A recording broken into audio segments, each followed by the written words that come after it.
wow. Sorry. That's just such an easy question, Dan.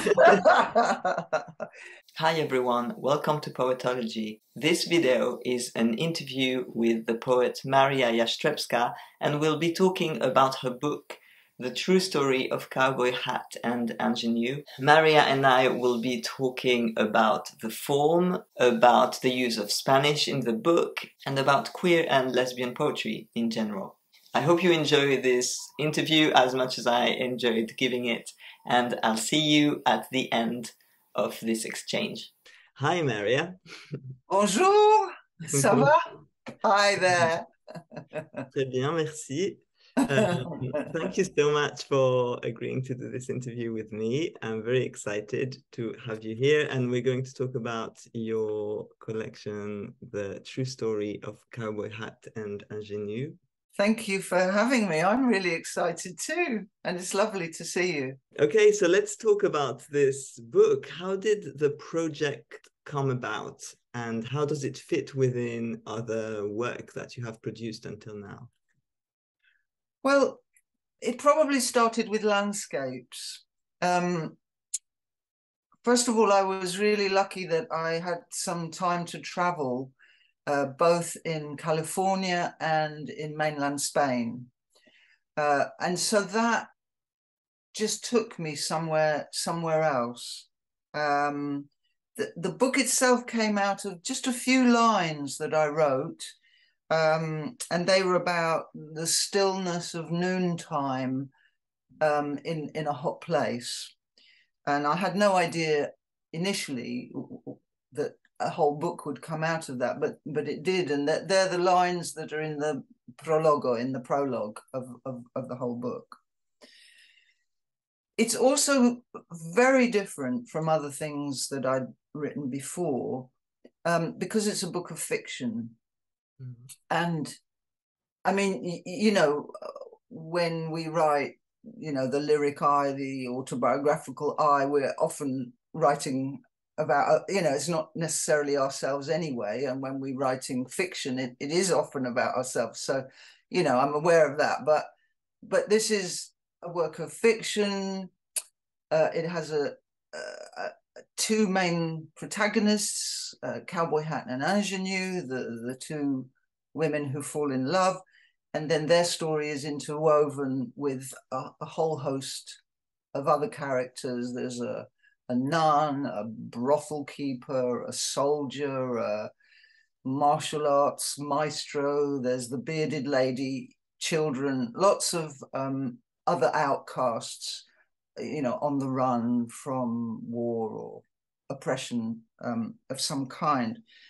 And so the book has a narrative arc as well, which I hadn't really done before. The book before it, at the Library of Memories, it had an underlying structure. It was a building, whereas this, it has a chronology and a wider terrain, although I, you know, deconstructed the narrative, so it's non-linear, but there is that. So it's very, very different from anything I'd ever done. But having said that, the concerns in it are the ones that are often in my work, you know, although in a different setting. So, you know, I grew up the child of people who were traumatized by the Second World War. In The True Story of Cowboy Hat and Ingénue, there isn't the Second World War, but sort of in the background, there's the Spanish Civil War, which I'm not any kind of expert about, but which what I've learned about it has moved me, you know, very much. So there's still in this book, there are people who've been somehow scarred by the repercussions of war, either themselves or their families. So in a way, it's the same, but it's also very different. Mm. And I was really struck by that experimentation with form and how, because you're a poet and you've just described this as a work of fiction, but it also reads more like prose poetry, perhaps, because it's so rich and it's quite short. So much is written in just a few words. So I called it a prose poem novella. I don't know if that's a good description. That's what I thought. I love it. I'll take that. I think that's great. I mean, yes, they are prose poems. How can I put it? In this country, there are certain kind of ideas and rules about how a prose poem should be. And because I've been, because I've been writing prose poems for a number of years, I felt at liberty to play with that, and I did. And I really beat the hell out of the prose poem. I bent it out of shape, and I did all sorts of things with it. And it was really good fun doing that. Actually, that was one of the things that carried me, and it seemed to fit with what I was trying to do, because the edginess and the compression of a prose poem seemed to go very well with these kind of broken jigsaw pieces, these fragments of my narrative, because the narrative is told very much in snapshots. So when I say it's a work of fiction, it's not. I mean, I see the whole book as a poem, really, with the interlocking pieces. And yeah, I really sort of, and also because the people I'm, the two women and the people around them that I'm writing about, because they live on the edge, they're outcasts. And there's a certain amount of gender bendering going on. It also seemed appropriate to be genre bending, and to have them in this slightly edgy form. I mean, there were times when I kind of wondered, should I change the form, or should I, adopt some more conventional, more traditional forms? But I just had to hold my nerve and keep going. And, some people said, well, we'll have some lyrical poems intersperse it, maybe make it easier on the reader. And I just thought, I'm going to go for it. It was just, I just had to make that sort of decision, to push the boundaries, because everything in the story is about pushing the boundaries, as well. And then it kind of becomes like Marmite in the UK. Some people love it, and I think there were readers who absolutely got into it and loved the sort of the force and the disjointedness of it. And then there were other people who were like, this isn't for me because it's experimental, and we could talk for a long time about that and how poetry is seen, particularly in the UK. But I had such fun with the form. I really did. And did that happen somewhere along the way, or did you write it in that form from the start? It started off in that, the form and the content did kind of fit, and they did go together. And then I think, as I said, there were points when I hesitated, and I thought, should I be doing this? A whole book in prose poems, a whole book in this manner. And luckily, I had some encouragement on the way, and that helped me to say, okay, I'm just gonna go for it. And Cowboy Hat also integrates Spanish words and Spanish expressions. And you are a multilingual poet and a translator as well. So how and when do you decide to integrate different languages into your writing in general, and particularly in this book? Yeah, that's an interesting question. I don't know that it's always completely conscious. I love texture in writing. That's one of the things that excites me. And so anyway, I wanted to weave together different registers, different types of diction.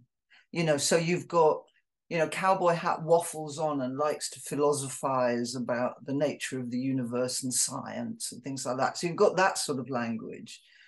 And then you've got just colloquial, conversational language. And you've got sort of very prosaic language, or you've got very lyrical language. There's even rhyme in some of the prose poems, you know, which is sort of cheeky. I think in the past, you know, Polish is my mother tongue, and that's the language I've turned to when I've been writing things, because of the setting and the sort of backstory of this. Spanish seemed, you know, much more appropriate, although sadly I don't know Spanish.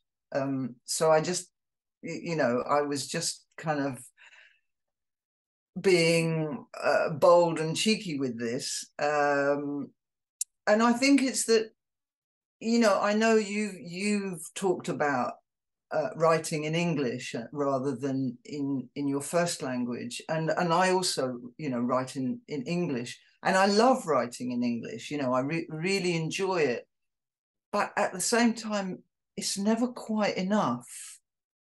You know, there's always something missing, and I think that's why I'm looking for sort of different textures, and often reaching for another language, kind of to keep me company. You know, and I think that's what happened here.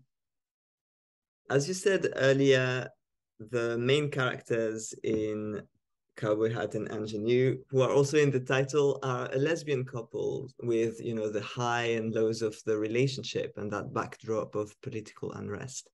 And I'd like to know, what do you think is the importance of queer poetry and of lesbian representation in particular? Why does it matter to write these stories? Wow. Sorry. Look, that is the biggie, isn't it? That's the $1 million question. So I've been thinking about that. I mean, okay, where do I begin? I think, first of all, I think history goes in circles.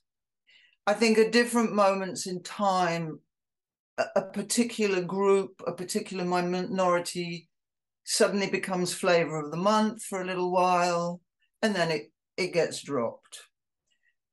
I want to read you something that somebody else wrote, because I think they put it very well. Can I do that? Because I found this for you. And she says, until recently, lesbian poetry was very much expected to wear its heart on its sleeve or its identity on its lapel. It was thought of mainly as love poetry or poetry written in answer to oppression. Nowadays, this is beginning to change. The most interesting work is being done neither out of innocence nor in self-defense, but at a point slightly beyond, where the clear-eyed child and the outraged adult start to merge. This is Christian McEwan, an editor of a lesbian anthology. This was written over 30 years ago, okay? Which is why I love this bit about until recently, and now it's changing. And, you know, and of course, she's right, but she's also quite optimistic, because, you know, back in the 80s or whatever, there was a moment, I think, when, you know, lesbian culture was a bit more trendy or something. And then, you know, then you get a backlash and it all, you know, and I think, you know, until we abolish patriarchy, lesbians are always going to be in danger of extinction, because, you know, the patriarchy doesn't value women.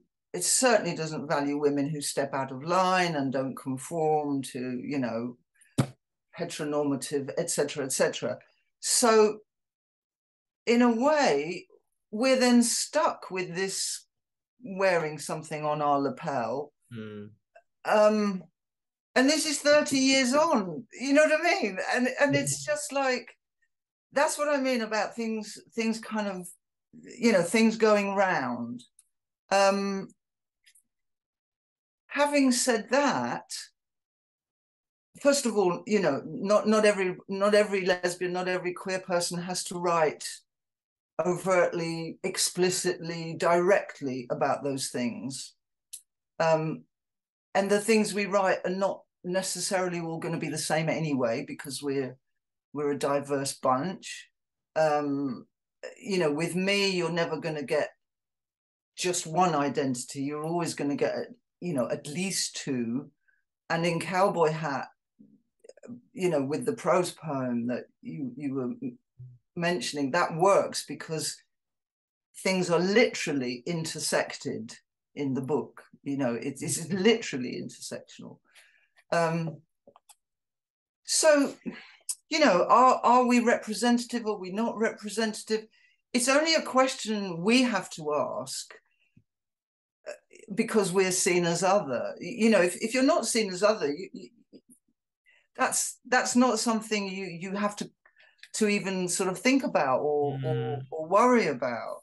I'll tell you what, another thing I've heard recently, I heard Caio Cingoni talking about people of color and this whole issue of the, you know, representation or the political discourse. And he was saying that the language of the political discourse is often quite binary and is quite different from the language of poetry. And he was talking about poetry as a space in which to explore.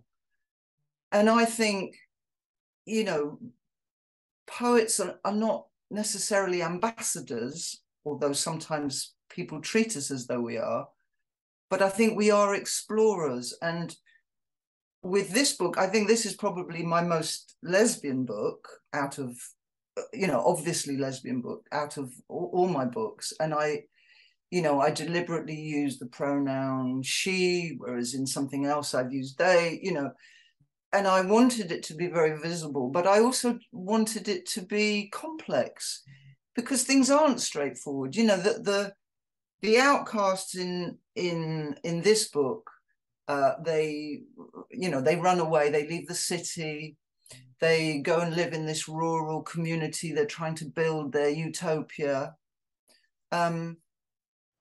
which is wonderful, but of course it doesn't always go straightforwardly because they bring all their own sort of hang-ups and oppressions into that. So I wanted to explore lesbian lives, critique lesbian lives. I deliberately put it in a sort of non-naturalistic setting,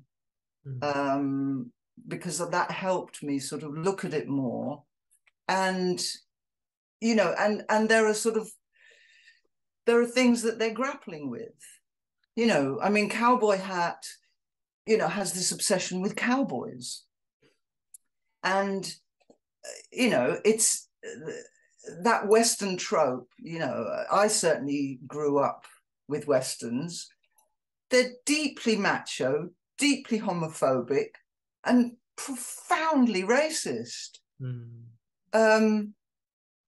And I think it's the other character, Ingénue, who's more aware of those contradictions in a way than Cowboy Hat. Cowboy Hat's just, you know, enamored of her cowboy hat. So I wanted those kind of tensions. I wanted to subvert that trope. You know, many cowboys were Latinx or, you know, people of color. You know, that's not in the usual trope that we're presented with. So I wanted to kind of throw all those things up, and I wanted to, you know, to look at that world. And also, you know, when we fall in love, happily or unhappily, you know, we're very caught up in that, aren't we? We're very concerned with that. That's like pressing for us. But all around us, you know, there's a world that's falling apart. even as we're living in so-called peacetime, you know, there are wars happening, you know, especially at the moment, and that's having an impact, and that has an impact on our relationships. And I kind of wanted all that in the mix. And it is important. We do have a different view. You know, when you've been othered all your life, you do see things differently. You don't take things for granted. And I think it's really important that our voices, our stories are heard, even if they're not straightforward stories. But how can they be, you know? I don't know if that answers what... Yeah, it does. Thank you. That's a great answer, and very, yeah, a complex answer to a complex question. I think it is. It's always complicated when we're given labels. And it happens a lot sometimes with inclusive policies where, you know, you have to have people from every community. And so it almost feels like you're there as a spokesperson for... Yes, So yes, with your... what I'm going to do today. Yeah, yeah. And you might want to be writing just about a tree you like. Yeah, exactly. Can you tell us about your latest project? Well, I can't tell you about my latest project because I'm very superstitious. Oh. But I can tell you about my next thing, which is that when I started writing the true story of Cowboy Hat and Ingénue, initially I thought it was going to be part of something else, and then it took off. And so when I finished it, I came back to this starting point, and then I carried on with a sort of parallel other book. And that book is now about to be published. It's coming out this autumn, and it's called Small Odysseys.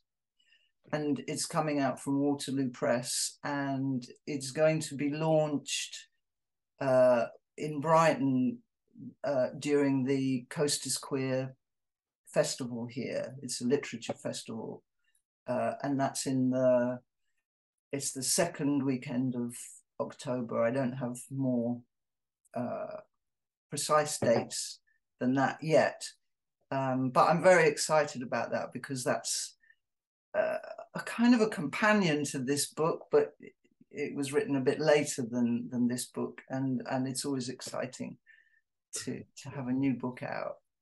Is it written in a similar style? No. Ooh. No. It's there are prose poems in it, but it doesn't have a sort of whole narrative arc. It's more a collection of poems. Yeah, it's very different. Again, I'm very excited about it. Could you please read us a passage from the book? Sure. Because I was talking about the intersecting pieces, I'm going to read you two very short little bits just to give a flavor of the intersections, some of which flow and some of which jar, and that's, you know, throughout the book.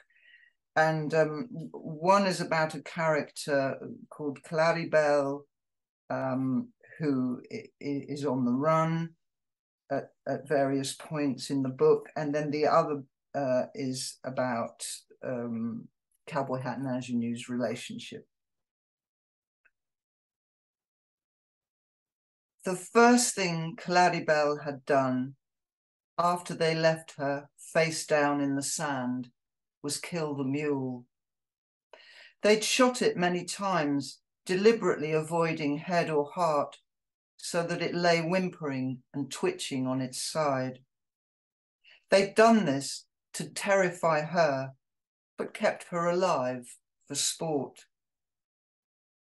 There was a small knife tucked into a pocket of her saddlebag, which they hadn't noticed when they tipped the contents out. They'd taken her water and money. "What did you ever do to anybody?" she said, raising the animal's head onto her thigh before she cut its throat.